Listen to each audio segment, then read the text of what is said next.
अस्सलाम वालेकुम दोस्तों। उम्मीद है आप लोग सब खैरियत से होंगे। आज हम लोग सिविक्स इल्म शरीयत क्लास इंटरमीडिएट बोर्ड का लेक्चर नंबर 14 करने वाले हैं। और जो आज का टॉपिक यानी कि उन्वान होगा 14 पॉइंट्स ऑफ कायदे आज़म होगा 1929 में। यानी कि कायदे आज़म के 14 नुकात हम लोग आज को डिस्कस करेंगे और ये देखेंगे कि जो नेहरू रिपोर्ट जो इससे पहले आई थी ये उसके अगेंस्ट या अपोजिट कैसे वर्कआउट करी। और ये पहली ऐसे पॉइंट्स थे जो अखबार में भी छपे थे और ये ऑन द रिकॉर्ड है कि कायदे आज़म कुछ इंटेलेक्चुअल्स और दानश्वर और एनालिसिस का कहना ये है कि ये फ़र्स्ट डॉक्यूमेंट ऐसा था जो कायदे आज़म ने पेश किया जिसको 2 दफ़ा उन्होंने रीड किया था अपनी पूरी हिस्ट्री में। यानी कि अगर देखा जाए तो कायदे आज़म मोहम्मद अली जिन्ना जब भी कोई डॉक्यूमेंट पढ़ते थे तो वो एक ही दफ़ा इतना गौर से पढ़ते थे कि ताकि वो पूरा समझ कर दूसरे को मफरूज़ा को समझा सकें। लेकिन हैरानी की बात ये होती है कि ये वाहिद पहला डॉक्यूमेंट ऐसा था जिसमें उन्होंने ख़ुद पेश करने से पहले 2 दफ़ा इसको रीड किया और रीड करने के बाद ये पाकिस्तान और मुसलमानों के लिए यानी कि इस्लामी रियासत और वो कवानीन जो इस्लाम के हिसाब से थे उनको लागू करवाने में इसका सबसे अहम किरदार रहा। अच्छा, देखा जाए तो इससे पहले वाला टॉपिक जो नेहरू रिपोर्ट है वो हमने डिस्कस किया था पिछले लेक्चर में। अगर आपने ये लेक्चर नहीं देखा है तो इस लेक्चर को देखने के बाद अगर आपको कोई चीज़ समझ में ना आए तो हमारे साथ ज़रूर शेयर करें। अगर आज के टॉपिक के हिसाब से देखा जाए तो आम फहम में ये सवाल हमेशा पूछा जाता है और कायदे आज़म मोहम्मद अली जिन्ना के रिगार्डिंग ये एक ऐसे पॉइंट्स थे जो नेहरू रिपोर्ट को रिजेक्ट करते थे मोहम्मद अली जिन्ना की तरफ से। और मुस्लिम लीग जो उस वक्त बहुत ज़्यादा अपने रेजोल्यूशन पर काम कर रही थी तो उसके हिसाब से जो 14 बेसिक पॉइंट्स थे जो प्रिंसिपल थे उसूलों के हिसाब से मुसलमानों के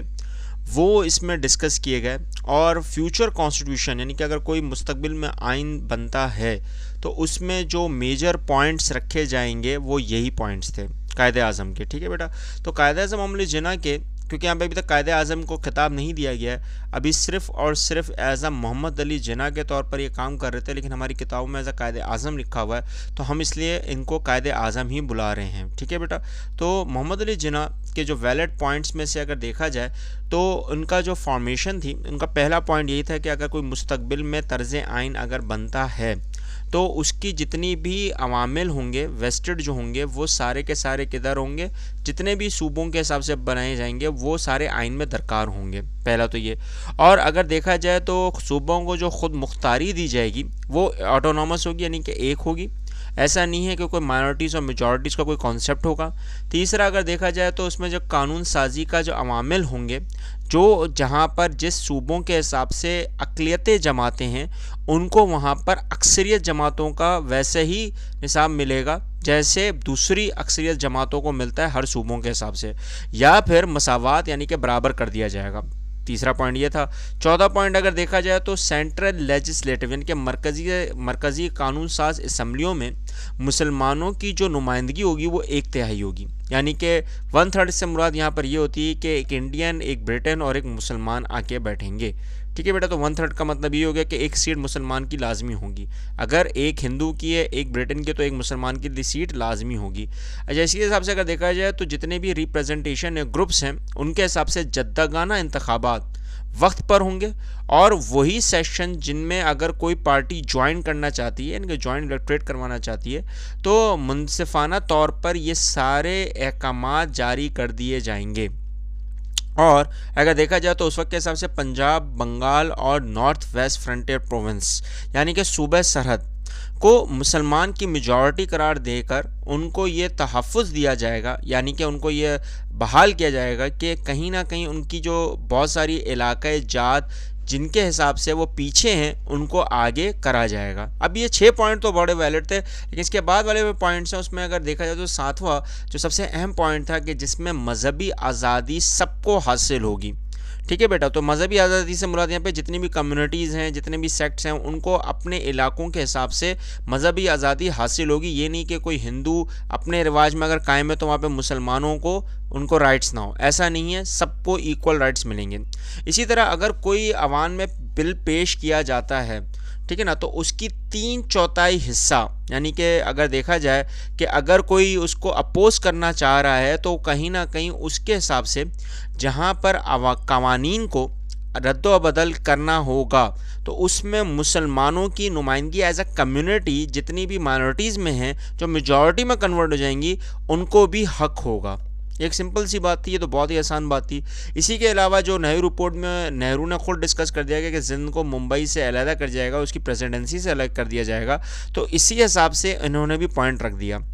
अब यहाँ पर ये बात आती है कि सूबा सरहद और बलूचिस्तान के जितने भी रिफॉर्म्स हैं, यानी कि उनको जितना भी रद्दोबदल करके उनको वापस से जो सुधारा जाएगा वो भी इसमें क़याम होगा। प्लस सबसे अहम बात कि अगर देखा जाए तो जहाँ पर मुसलमानों की नुमाइंदगी एज आ गवर्नमेंट के तौर पर, हुकूमत के तौर पर उनको अपॉर्चुनिटीज़ दी जाएंगी जॉब्स में, सर्विसेज वगैरह में, तो वो सारे इकदाम किए जाएंगे। और लोकल गवर्नमेंट के हिसाब से जितनी भी सूबों को खुद मुख्तार होगी तो वो भी मरकज़ी हुकूमतें बना सकती हैं, यानी कि मुकामी हुकूमत के लिहाज से भी मुसलमानों को वैसे ही रुतबा दिया जाएगा।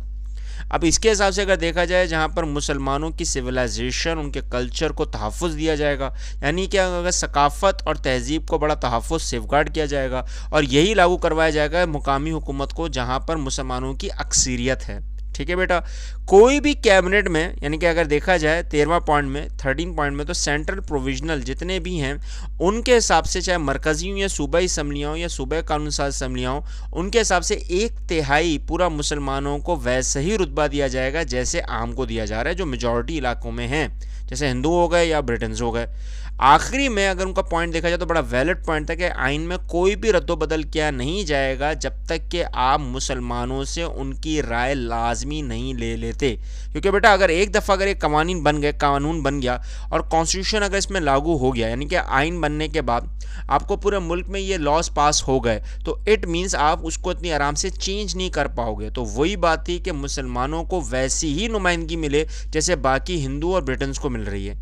अब ये बिल्कुल वैलिड पॉइंट्स थे क्योंकि इनमें तीनों का जिक्र था, चाहे बरतानिया हो, चाहे हिंदू हो, चाहे मुस्लिम्स हो, चाहे माइनॉरिटीज़ हो, यानी कि अक़लियती जमातें जो इससे भी नीचे हैं उनको भी वैसे इख्तियारात मिलेंगे। अब ये ऐसे वैलिड पॉइंट के बाद जाहिर सी बात है इसका जो नतीजा निकलना है, जो उसका रिज़ल्ट आना है,